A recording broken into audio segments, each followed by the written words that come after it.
प्रभु यीशु मसीह के नाम में आपको अनुग्रह, शांति और आशीष मिले। एक व्यक्ति था और अपने दोस्तों को आगे बढ़ते हुए जीवन में देखकर वो बहुत ईर्ष्या से भर गया था। उसके कुछ दोस्तों के पास बहुत अच्छे मकान उनके पास हो गए थे। तो उसको लगा कि मैं भी एक बहुत अच्छा मकान खरीदूं, इनसे बेहतर खरीदूं। तो उसने एक अपने इलाके के प्रॉपर्टी डीलर को पकड़ा और उसको कहा कि मेरा ये वाला मकान बेचने के लिए तू एडवर्टाइज कर और कोई अच्छा रेट दिला, और फिर मैं कुछ और जोड़कर और बेहतर मकान लूँगा। मैंने सोच रखा है, मुझे अब जो नया मकान खरीदूंगा उसमें क्या क्या होना चाहिए, कैसे होना चाहिए, किस इलाके में होना चाहिए, ये सब मैंने सोच के रखा है। तो उसने अपनी रिक्वायरमेंट्स बताई प्रॉपर्टी डीलर को।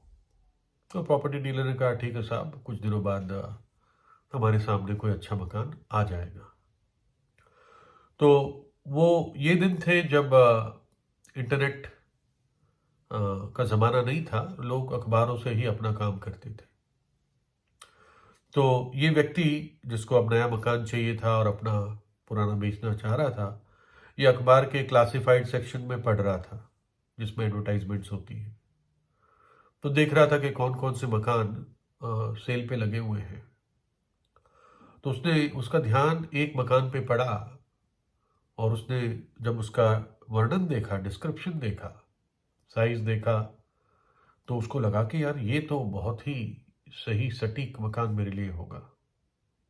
तो उसने एकदम प्रॉपर्टी डीलर को नंबर मिलाया, बोला कि आज के अखबार पे इस पेज पर, इस कॉलम पर एक एडवर्टाइजमेंट आई है मकान की, जरा पता करो और उस मकान की जो एडवर्टाइज देने वाला प्रॉपर्टी डीलर है उसको कांटेक्ट करो। तो होता होगा कोई उनका सिस्टम, नेटवर्किंग कांटेक्ट करने का। तो उस प्रॉपर्टी डीलर ने कहा ठीक है साहब, देखता हूँ क्या है। फिर उसने थोड़ी देर बाद फिर उसको फ़ोन किया कि भाई साहब, ये तो आपका ही मकान जो सेल पे लगा है वही है, उसी की एडवर्टाइजमेंट। यानी जो उसको चाहिए था वो सब कुछ उस मकान में था, लेकिन क्योंकि मित्रों के पास नए अच्छे मकान थे, उसका मन ईर्ष्या से और असंतुष्टता से भरा हुआ था। एक और कहानी है जो एक व्यक्ति परहैम ये बताते हैं कि एक बड़ा अमीर उद्योगपति झील के किनारे घूमने गया था, ऐसे ही थोड़ा रिक्रिएशन करने के लिए। और वहां पर उसने देखा कि एक मछुआरा अपनी नाव के पास बड़ा लेजरली बैठा है, आराम से बैठा है। दिन का टाइम है, झील है, नाव है, लेकिन फिर भी ये आराम से बैठा हुआ है, जैसे कहते हैं ना, सुस्ती में बैठा हुआ था। तो उद्योगपति अमीर आदमी ने पूछा मछुआरे से कि तू मछली क्यों नहीं पकड़ रहा है। तो मछुआरे ने कहा कि आज साहब बहुत मछली पकड़ ली मैंने, मतलब आज का कोटा पूरा हो गया, बहुत मछली आज मुझे मिल गई। तो अमीर आदमी ने कहा फिर और पकड़ मछली। तो मछुआरे ने पूछा फिर मैं करूंगा क्या उसका, ज्यादा मछली पकड़ के। तो अमीर अमीर आदमी बोला कि अरे भाई, तू और पैसे कमाएगा, और पैसे कमाएगा और अच्छी नाव ले पाएगा, और गहरे पानी में जा पाएगा, ज्यादा मछली पकड़ पाएगा, नायलॉन की तू जाल खरीद पाएगा। अभी देख तेरी जाल कैसी है, और अच्छी जाल होगी, बहुत मछली पकड़ेगा, ज्यादा पैसे बनाएगा, और धीरे धीरे तू बहुत सारी नाव की एक पूरी फ्लीट बना सकता है और मेरे जैसा अमीर बन सकता है। तो मछुआरे ने पूछा उसके बाद में क्या करूंगा। बोला बस, जब बहुत कुछ हो जाए तो आराम करना और जीवन को एंजॉय करना।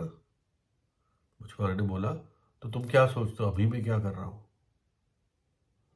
वो कहना चाह रहा था कि मेरे पास इतना पैसा ना हो जितना तुम्हारे पास है, लेकिन जिस आराम की तुम बात कर रहे हो, जिस संतोष की तुम बात कर रहे हो, वो मेरे पास आज भी है ना। बाइबल बताती है नीति वचन 27 अध्याय की 20 आयत में, जैसे अधोलोक और विनाशलोक, वैसे ही मनुष्य की आंखें भी तृप्त नहीं होती। जैसे अधोलोक और विनाशलोक तृप्त नहीं होते, वैसे मनुष्य की आंखें भी तृप्त नहीं होती। एक व्यक्ति जो पाप में जीवन बिताता है, वो जानता है वो पाप है, लेकिन फिर करना चाहता है, क्योंकि उसके पास उस पाप से छूटने की सामर्थ्य नहीं है। कमजोर है वो व्यक्ति। कौन कहता है हाय, कौन कहता है हाय हाय, कौन झगड़े रगड़े में फंसता है, कौन बकबक करता है, किसके अकारण घाव होते हैं, किसकी आंखें लाल हो जाती है, उसकी जो दाक मधु देर तक पीते हैं और मसाला मिला हुआ शराब ढूंढने को जाते हैं। जब दाक मधु लाल दिखाई देता है और प्याले में उसका सुंदर रंग होता है, और जब वो धार के साथ उंडेला जाता है, तब उसको ना देखना, क्योंकि अंत में वह सांप की नाई डसता है और करेत के समान काटता है। तू विचित्र वस्तुएं देखेगा और उल्टी सीधी बातें बकता रहेगा, और तू समुद्र के बीच लेटने वाले व मस्तूल के सिरे पर सोने वाले के समान रहेगा। तू कहेगा कि मैंने मार तो खाई, परंतु दर्द ना हुआ, मैं पिट तो गया, परंतु मुझे कुछ सुधि ना थी। मैं होश में कब आऊं, मैं तो फिर मदिरा ढूंढूंगा। मैं होश में कब आऊं, मैं तो फिर मदिरा ढूंढूंगा। वो संतुष्ट नहीं होता। पाप जो संतुष्टि प्रॉमिस करती है, वो धोखे वाली होती है। क्षण भर के पाप का सुख ये धोखा है। पवित्रता जो अनंत काल के जीवन में प्रवेश कराती है, वो सच्चाई है, और वो पवित्रता प्रभु यीशु देता है। सेंट ऑगस्टीन एक बहुत प्रभु के बड़े दास और संत रहे, 300 और 400 ईस्वी के बीच में, और उनका ये वाक्य एकदम एप्ट है हर युग के लिए। उन्होंने कहा, वो प्रभु यीशु से कह रहे थे, ये प्रार्थना में मतलब एक वाक्य कह रहे थे कि हे प्रभु, तूने हमें अपने लिए बनाया है, और हमारा मन, हमारा हृदय तब तक बेचैन रहेगा जब तक वो तुझ में विश्राम ना पाए, है ना। हे प्रभु यीशु, तूने हमें अपने लिए बनाया है, और हमारा हृदय तब तक बेचैन रहेगा जब तक तुझ में विश्राम ना पाए। और प्रभु यीशु ने क्या कहा, हे सब परिश्रम करने वालों और बोझ से दबे लोगों, मेरे पास आओ, मैं तुम्हें विश्राम दूंगा। मेरा जुआ अपने ऊपर उठा लो और मुझसे सीखो, क्योंकि मैं नम्र और मन में दीन हूं, और तुम अपने मन में विश्राम पाओगे, क्योंकि मेरा जुआ सहज और मेरा बोझ हल्का है। आदमी बेचैन क्यों है, असंतुष्ट क्यों है? क्योंकि जीवन में पाप है।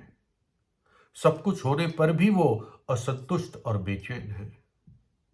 बाइबल कहती है, दुष्ट के लिए कोई शांति नहीं है। इसलिए जरूरी है कि पाप हटे जीवन से, पाप माफ हो, मनुष्य के विवेक को शांति मिले।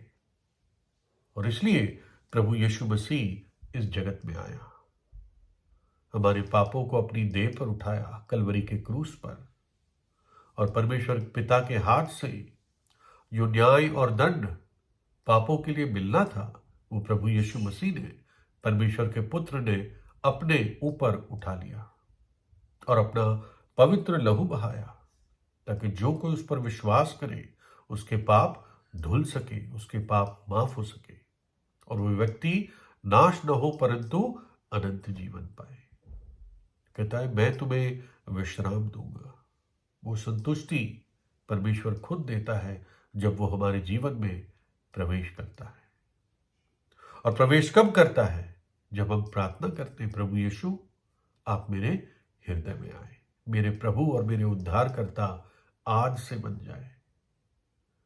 वो मृतकों में से तीसरे दिन जी उठा, जीवित परमेश्वर है, इसलिए आपकी प्रार्थना सुन सकता है।